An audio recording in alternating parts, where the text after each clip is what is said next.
India అనే కాన్సెప్ట్లో ఇండస్ట్రీస్ని పైకి లేపి అగ్రికల్చర్ని కిందికి తొక్కే పరిస్థితి లేదు. గత 10 years నుంచి మీరు అన్నట్టుగా ఒక సెన్సస్ ఏంటంటే 2% అగ్రికల్చర్ నుంచి డైవర్ట్ అయిపోతున్నారు. 2% ఎవ్రీ ఇయర్ 2% అనమాట. అంటే అగ్రికల్చర్ అండ్ అలైడ్ ఇండస్ట్రీస్ మీద డిపెండ్ అయినటువంటి వాళ్ళు, అది చిన్న సన్నకారు రైతులు కావచ్చు, లేదా వ్యవసాయ కూలీలు కావచ్చు, దాని వదిలి మైగ్రేట్ అయిపోతున్నారు. వీళ్ళు ఇక్కడ షిఫ్ట్ అయిపోయి అన్స్కిల్డ్ లేబర్గా వాళ్ళకు సరైన ఉపాధి మీరు ఇవ్వలేరు. సో అట్లాంటి దాన్ని ట్యాకిల్ చేసేటువంటి చర్యలు కూడా తీసుకుంటాం. ఇప్పుడు ఫర్ ఎగ్జాంపుల్ ఏదైనా కరువు వచ్చి రైతు కనుక నష్టపోతే గతంలో 50% అతను నష్టపోతే దానికి కాంపెన్సేషన్ ఇచ్చే విధానం నుంచి 33% అయినా సరే ఈరోజు ఫుల్ కాంపెన్సేషన్ ఇవ్వాలి. 100 ఉంటే 100%, 50% ఇవ్వాలనే ఒక విధానం. అదేవిధంగా అట్లాంటి ఏరియాస్ లోపల అకాల వర్షాలు కావచ్చు, కరువు కావచ్చు, వాటికి ఏవైతే బ్యాంక్స్ లోన్ ఇచ్చాయో దాన్ని రీషెడ్యూల్ చేయమనేటువంటి ఒక డైరెక్షన్స్ ఇవ్వడం జరిగింది. అపార్ట్ ఫ్రమ్ దట్ సార్ చెప్పినట్టుగా వాటికి మార్కెట్ సౌకర్యాలు ఉండాలి, దళారీ వ్యవస్థను పోగొట్టాలి, అదేవిధంగా వాళ్ళకి మినిమం సపోర్ట్ ప్రైస్ రావాలి. ఇవన్నీ మీరు సమగ్రంగా దానికి ఏర్పాటు చేసే తప్ప రైతు అనేవాడు కాపాడబడాడు. ఇంతకుముందు పద్మారెడ్డి గారు అన్నట్టు ఈవెన్ లోకల్ గవర్నమెంట్ రెస్పాన్సిబిలిటీగా ఉంటుంది.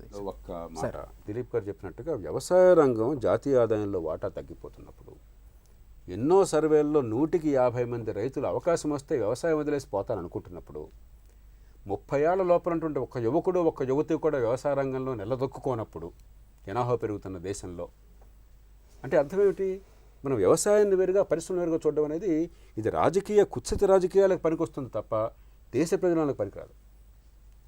రైతు బిడ్డలు కాదా బట్టలు వేసుకునేది, రైతు బిడ్డలు కాదా ఫ్యాన్లు కావాల్సింది, రైతు బిడ్డలు కాదా ఉద్యోగాలు కోరుకునేది, రైతు బిడ్డలు ఇప్పుడు కూడా అరకబట్టుకుని దున్నడమే కావాలి, ఇంకోటి అక్కర్లేదు అనుకుంటున్నారా?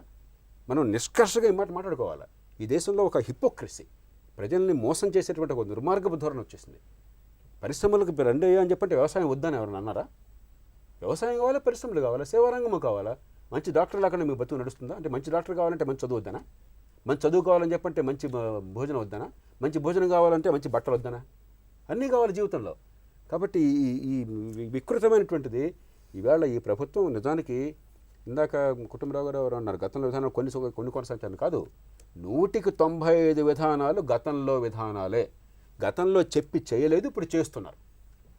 నేను మన్మోహన్ సింగ్ గారికి ఆయన పదవి పోయిన తర్వాత ఆయనతో నిర్మహోటంగా చెప్పాను, అయ్యా మీరు అన్నీ చెప్పారు, ఒక్కటి చేయలేదు, ఈయన చెప్పింది చేయడానికి ప్రయత్నం చేస్తున్నారు, మీకు ఇబ్బంది ఏమిటి అని చెప్పాను. వ్యవసాయం కావాలి, బతకాలి, కానీ పరిశ్రమలు లేకుండా వ్యవసాయం బతకదు, వ్యవసాయం లేకుండా దేశం బతకదు. ఒక పక్క సార్ చెప్పినట్టు అగ్రికల్చర్ అనేది మనం అంగీకరించాల్సిందే. 60 to 70% ఈ రోజు కూడా దాని మీద ఆధారపడేటువంటి దేశం అయినప్పుడు ఎట్ ద సేమ్ టైం మనం ఓవరాల్ డెవలప్మెంట్ కావాలంటే ఇండస్ట్రీస్ అవసరమైనప్పుడు ఈ రెండు విధానాలు కూడా పరస్పరం మనం ఎవరి దెబ్బతినకుండా ముందుకు తీసుకోగలిగినప్పుడే అది కొత్త విధానాలు అవలంబించినప్పుడే ఇది సాధ్యపడుతుంది. ఇప్పుడు మరో విరామం.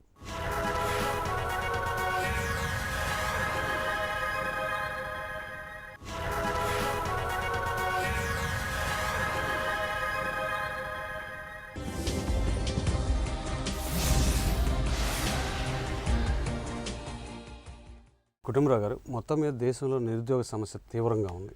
దాదాపుగా తయారీ రంగాన్ని బలపరచడం ద్వారా 9 కోట్ల ఉద్యోగాలు సాధించవచ్చని నిపుణుల అభిప్రాయం. ఆ దిశగా మోదీ ప్రభుత్వం ఏ విధంగా పయనిస్తుందని మనం భావించవచ్చు? గత 2-3 దశాబ్దాల నుంచి మనం అబ్జర్వ్ చేస్తే మన ఎకానమీ గ్రో అయిన తీరు మ్యానుఫ్యాక్చరింగ్ సెక్టర్ని స్కిప్ చేస్తాం. మనం చేసేసి సర్వీస్ రంగం అనమాట. ఇవాళ మన జీడిపిలో మెజారిటీ కంట్రిబ్యూషన్ దాదాపు క్లోజ్ టు 60% అనమాట ఓన్లీ సర్వీస్ రంగం ఇస్తాం. ఆ ఇయ్యటంతోటేనమాట ఆటోమేటిక్గా ఏదైతే మ్యానుఫ్యాక్చరింగ్ రంగం బాగా కుంగిపోయింది. అదేవిధంగా సమానంగా చూడకపోవటం వలన వ్యవసాయం కూడా అదేవిధంగా నష్టపోయింది. లేటెస్ట్ ఎన్ఎస్ఎస్ఓ సర్వే ప్రకారం కూడా చూస్తే మన దేశంలోనే ఎస్పెషల్లీ ఆంధ్రప్రదేశ్ వరకు కూడా చూస్తే 93% మంది రుణాల ఊబిలో కూరుకుపోయారు రైతులు.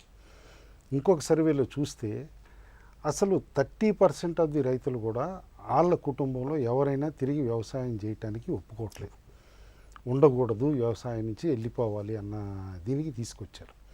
అంటే క్లియర్లీ ఏంటి, ఆ వ్యవసాయ రంగాన్ని ఎంత నెగ్లిజెన్స్కి క్రియేట్ చేశారంటే ఇవాళ సిటీలో కిన్లీ బాటిల్ 5 రూపాయల దగ్గర మొదలై 20 రూపాయలకు అమ్ముతూ ఉంటే ఎవరు క్వశ్చన్ చేయరు. కానీ అక్కడ మద్దతు ధర 100 రూపాయలు పెంచాలన్నా క్వింటాల్కి, లేకపోతే 200 రూపాయలు పెంచాలన్నా దానిపైన పెద్ద రభస చేస్తారు, కమిటీలు వేస్తారు, చేసిన తర్వాతే ఇది చేస్తారు. అయితే ప్రాపర్ ప్రైస్ కానీ, ప్రాపర్ మార్కెటింగ్ కానీ, వాళ్ళకి అమ్ముకునే స్వేచ్ఛ కానీ, వాళ్ళకి కావాల్సిన ధరకు అమ్ముకునే స్వేచ్ఛ కానీ ప్రొవైడ్ చేయగలిగిన రోజున డెఫినెట్లీ అగ్రికల్చరు ప్రాఫిటబుల్ అవుతుంది. లాభదాయకం అగ్రికల్చర్ని చెయ్యకపోతే మాత్రం చాలా చాలా పెద్ద ప్రాబ్లంలోకి మనం పడతాం నెక్స్ట్ కపుల్ ఆఫ్ ఇయర్స్లోనే, ఎంతో దూరం కాదు. ఎందుకంటే యంగ్ పాపులేషన్ మన, కాబట్టి వాళ్ళకి ఉద్యోగాలు కానీ వాళ్ళకి సరైన డైరెక్షన్ కానీ ప్రొవైడ్ చేయలేకపోతే నెక్స్ట్ రెవల్యూషన్ అక్కడి నుంచే వస్తుంది కూడా. కాబట్టి ఇప్పటి నుంచి ప్రభుత్వం అనమాట దానిపైన దృష్టి పెట్టడం, ఎస్పెషల్లీ మేక్ ఇన్ ఇండియా ఉండి అది ప్రోగ్రామ్ సక్సెస్ఫుల్ చేయగలిగితే డెఫినెట్లీ అన్ని ఉద్యోగాలు కూడా వస్తాయి. లైక్ ఏంటంటే లైక్ డిఫెన్సే ఉంది పర్టికులర్గా. ఇంతకాలం అనమాట క్లోజ్డ్ డోర్ ఇండస్ట్రీ లాగా ఉండేది. ఇవాళ ఎఫ్డిఐ ఓపెన్ చేసి కానీ ఇటు ఓవరాల్గా ఓన్లీ ఆర్డినెన్స్ ఫ్యాక్టరీలు కాకుండా మిగతా డీసెంట్రలైజ్ చేసి మ్యానుఫ్యాక్చరింగ్ అంటే there is an big opportunity. దాదాపు 2 లక్షల కోట్ల ఆపర్చునిటీ అక్కడ బయటకు వస్తుందన్నమాట. అండ్ ఇంకొకటి, ఇది వరకు అట్లాగా మొనాపలి అయిపోవట్లే, లైసెన్స్ రాజు కాదు.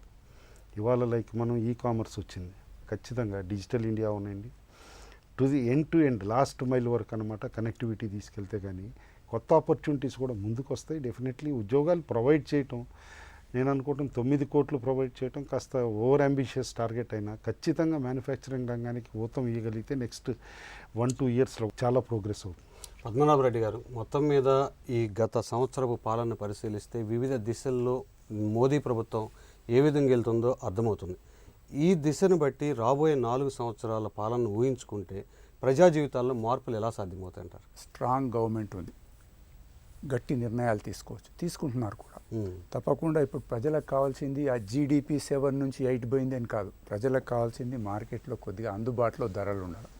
ఇప్పుడు ఏదైనా గవర్నమెంట్ ప్రపంచం మొత్తం మీద ఎకనామిక్స్లో మొదటి పాఠం చెప్తారు ఏంటంటే, డెవలప్మెంట్ అంటే ఏంటంటే ఆ దేశంలో నిరుద్యోగం లేదు, అందరికీ ఉద్యోగ అవకాశాలు ఉంటే అది డెవలప్డ్ కంట్రీ. జీడిపి ఎవరు మాట్లాడరు. ఇప్పుడు గత 10 సంవత్సరాల నుంచి 2004 నుంచి తీసుకుంటే ఎకానమీ అంతా ఓపెన్ అప్ అయిపోయింది, చాలా జీడిపి పెరిగింది, కొన్ని నాలుగు మళ్ళీ తగ్గింది, ఇప్పుడు మళ్ళీ పెరుగుతూ ఉంది. కానీ సామాన్య ప్రజలకు ఉద్యోగ అవకాశాలు జీడిపి పెరుగుతారు అంత లింకప్ కాలేదు. ఇంకోటి ఇక్కడ మనం మర్చిపోతున్నాం ఏంటంటే, ముఖ్యంగా ప్లానింగ్ ప్రాసెస్లో వ్యవసాయం యాంత్రీకరణ అవుతూ ఉంది, ట్రాక్టర్స్ వచ్చినాయి, హార్వెస్టర్స్ వచ్చినాయి. ఈ మాదిరిగా అక్కడ సర్ప్లస్ లేబర్ బాగా అయిపోయింది. తర్వాత వాళ్ళు కొద్దిగా గొప్ప చదువుకున్నాడు, అప్ టు అంటే హెచ్ఎస్సి వరకు స్కూల్ డ్రాప్అవుట్స్ ఉన్నారు, వాళ్ళు వ్యవసాయం చేయదలుచుకోలేదు. ఈ ప్రాసెస్లో అర్బనైజేషన్ ప్రెషర్ బాగా పడుతూ ఉంది పట్టణాల మీద. ఇక్కడ ఎంప్లాయ్మెంట్ జనరేట్ చేయాల్సిన అవసరం ఎంతైనా ఉంది. అది ఏ విధంగా చేస్తారు? మేక్ ఇన్ ఇండియా అంటారా, లేకుంటే ఫుడ్ ప్రాసెసింగ్ అంటారా, రకరకాలుగా సర్వీసెస్ అంటారు. ఇది చేయాలి. వచ్చే 4 సంవత్సరాల్లో నేను అనుకోవడం దేశానికి మంచి భవిష్యత్తు ఉంది. First thing, corruption free government తప్పకుండా వస్తుంది. కాకపోతే కొన్ని ఎలక్ట్రల్ రిఫార్మ్స్ కావాలి. ఈ దుర్మార్గులు కేడీలంతా పోయి పార్లమెంట్లో అసెంబ్లీలో కూర్చుంటే మళ్ళీ ప్రాబ్లమే వస్తుంది. నేను అనుకోవడం ఏంటంటే, ముందు వచ్చేది వస్తాయి తప్పకుండా. ఫీల్ గుడ్ ఫ్యాక్టర్ ఏంటంటే, ఎస్ మనకు భవిష్యత్తు ఉంది, అది కలిగించినాడు ఆయన. నేనున్నానని చెప్తా ఉన్నాడు, మన్ కీ బాత్ చెప్తా ఉన్నాడు. కాబట్టి మనం మోడీ గారికి తప్పకుండా సపోర్ట్ చేయాలి, పార్టీలని కాదు. నేను అనుకునేది చాలా దినాల తర్వాత ఒక మంచి ప్రధానమంత్రి వచ్చినాడు, ఒక మంచి టీం వచ్చింది అక్కడ, తప్పకుండా భారతదేశాన్ని ముందుకు తీసుకెళ్తారని నేను అనుకుంటున్నాను. దేశ సర్వతోముఖాభివృద్ధి లక్ష్యంగా మోదీ అడుగులేస్తున్నారు. అనూహ్యమైన మార్పులు కనపడకపోయినా ఆ దిశగానే పాలన కొనసాగుతుంది. సంస్కరణలు ఫలితాలు ఇస్తాయన్న నమ్మకాన్ని ప్రజల్లో కలిగించారు. భవిష్యత్తుపై స్పష్టమైన భరోసానిచ్చారు. మొత్తం మీద మోదీ తొలి వసంతాన్ని శుభారంభంగానే చెప్పుకోవచ్చు. ఇది నేటి ప్రతిధ్వని. నమస్కారం.